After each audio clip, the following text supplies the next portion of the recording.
You've been told since childhood, save your money, avoid debt, live within your means. But what if that advice no longer works? What if the financial system you live in today actually punishes savers and rewards those who take on debt? What if the very structure of the global economy depends on you borrowing more, spending more, and saving less? This isn't an accident. It's a system carefully built over decades. And today, I'm going to show you exactly how it works and why it works against you. To understand this system, we need to go back to a time when money meant something very different. There was a moment in history when money was tied to real value, gold. If you had money, you had wealth. Simple. But as governments grew, wars expanded, and economies needed more fuel, one thing became clear: you can't build unlimited growth with limited money.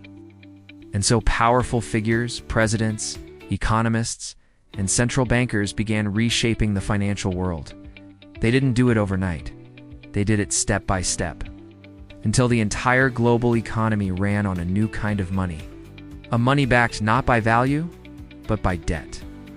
The turning point begins in 1913 with the creation of the Federal Reserve, giving the government and banks unprecedented control over the money supply. But the real shift came in 1971, when President Richard Nixon did something that changed the world forever. He removed the US dollar from the gold standard. Overnight, money became something strange, something unlimited, printable, and controllable. This was the birth of fiat money. Fiat money has one rule: if money can be printed endlessly, its value must fall endlessly. That falling value is inflation, and inflation quietly punishes everyone who saves. Once money was no longer tied to gold, banks discovered something powerful. They could lend far more than they had. Governments discovered they could borrow without restraint. Corporations realized they could use debt to grow faster than ever. Debt wasn't a burden anymore. Debt became the fuel that expanded the global economy. Consumers were encouraged, even pressured, to borrow. Credit cards, mortgages, student loans, auto loans. The system didn't just accept debt, it demanded it. This debt-fueled system worked till 2008. The housing market collapsed. Banks fell. Millions lost their jobs and homes. It was the perfect moment to rethink the system. But instead of resetting, governments doubled down. Interest rates dropped to near zero. Trillions of dollars were printed. Banks were rescued. Borrowing became even easier. The message was clear: more debt was the solution to a crisis caused by too much debt. The consequences became impossible to ignore.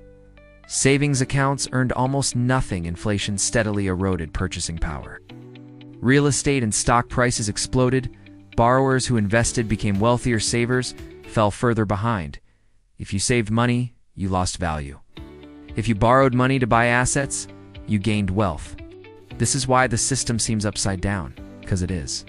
Governments have tried raising interest rates, lowering interest rates, printing money, stopping printing, regulating banks, deregulating banks. But every fix triggers another crisis. Every solution creates a new imbalance, because the system was designed to run on endless debt, not responsible saving.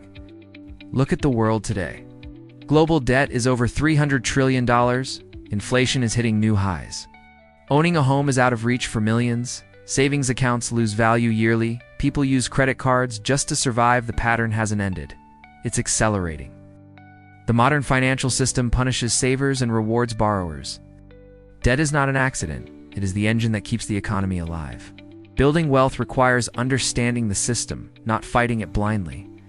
You are living inside a structure designed to create inflation, encourage borrowing, and reduce the value of your money over time. If you don't learn the rules, you will be ruled by them. If you want more deep breakdowns like this explaining money, power, debt, and the hidden forces shaping your financial life, make sure to like, subscribe, and turn on notifications. This is just the beginning.